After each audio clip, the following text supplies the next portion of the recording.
Hey everyone, it's Mark Skipper Mark, and today we are at Candlewood Lake in Danbury, Connecticut. It's actually in several towns, but it's Connecticut's largest lake. It's about 10 miles long, and I'm guessing on these numbers, and maybe half a mile to 3/4 of a mile across. And we're just here to stay local and have a fun time zooming around. We're at Latins Cove, which is in Danbury, Connecticut. We like it here because it's right off the highway and it has a big parking lot. But it can fill up very quickly on hot summer weekends. The ramp is in good shape and it allows 2 boats to launch at once. There's no dock, but there's a Jersey barrier type wall where boats can pull up. I personally don't like it because it's literally Jersey barriers and it gets really wide at the bottom, and when the water is low your boat can scrape against it, so we just pull our WaveRunners up onto the mud. There's another ramp in New Fairfield called the Squance Cove Boat Ramp, but that shouldn't be confused with the ramp that's actually in Squance Pond. That's a lake on the other side of the road, and it has a 25 horsepower limit. We'll explore that ramp a little later, and I'll share my thoughts then, but basically, we don't like it very much. Latins Cove is about a mile long, and it's all in no wake zone, so getting out can take a while, but there's plenty of houses and a marina to look at.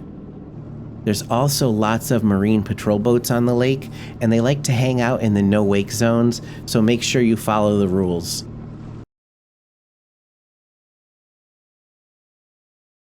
Less than a mile from the no-wake zone is the first public island that we came to, and we're going to get out and explore it.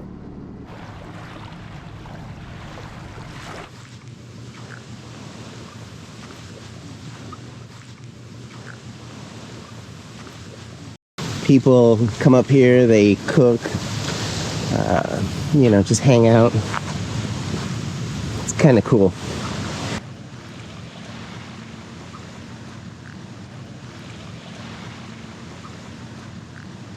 So Nancy and Matt had a snack while I walked around the island and did some recording. I'm gonna make my way back to the boat and we're gonna head on and go to the next island or somewhere else. I think we're actually going to head to the second boat ramp on the lake, and I'll show you guys what that's about.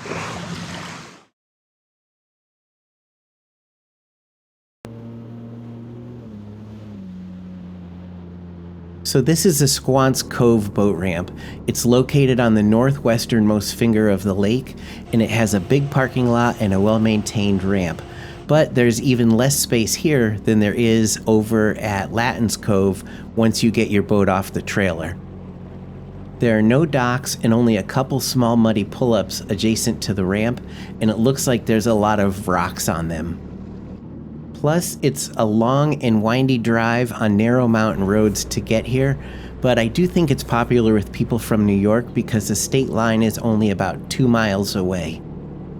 Candlewood is very popular with seaplanes, and quite a few houses have them, and we always try to check them out whenever we see one.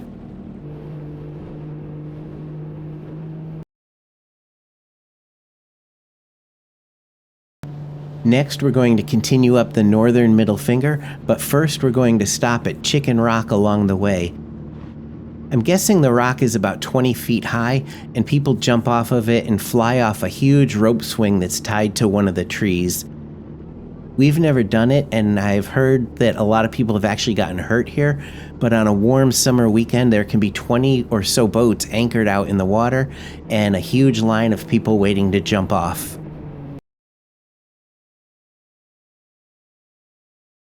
At the far end of the middle finger is the town of Sherman and the Atkinson Cove area.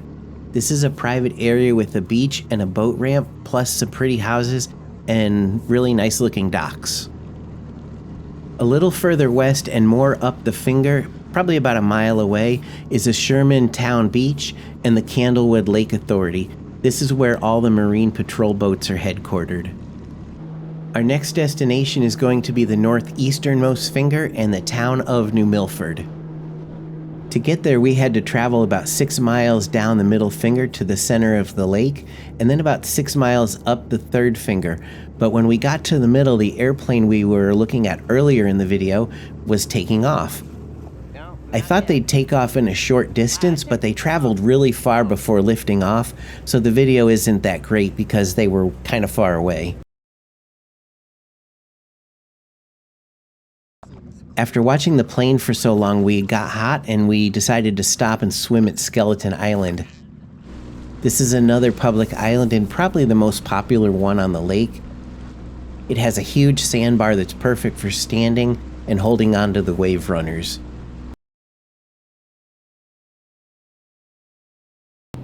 Once we had cooled off, we hopped back onto the WaveRunners and continued our journey.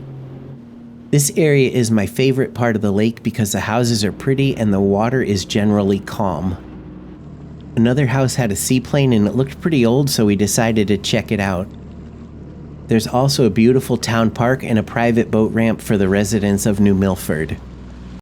I thought this would be a pretty area to fly the drone, but the mountains surrounding the lake are higher than the drone can legally fly, so I couldn't get any wide sweeping views that I was hoping for, but it was still a very pretty area. On our way back to the ramp, we passed an interesting pirate boat. I don't think there was any official event happening, but other boats pulled in behind it and followed it around. Arr, ahoy, matey! Once we got into the no-wake zone, there were 2 marine patrol boats instead of the one that was there when we left. And they actually got a guy who zoomed past us on a Sea-Doo, but they ended up just yelling over to him to slow down, and they didn't pull him over or give him a ticket or anything. So as you can see, Candlewood Lake is big, and it offers a lot of boating. So if you have any questions about it, please leave a message in the comments below, and I'll be happy to answer as best I can. As always, thanks for watching, and have a great day.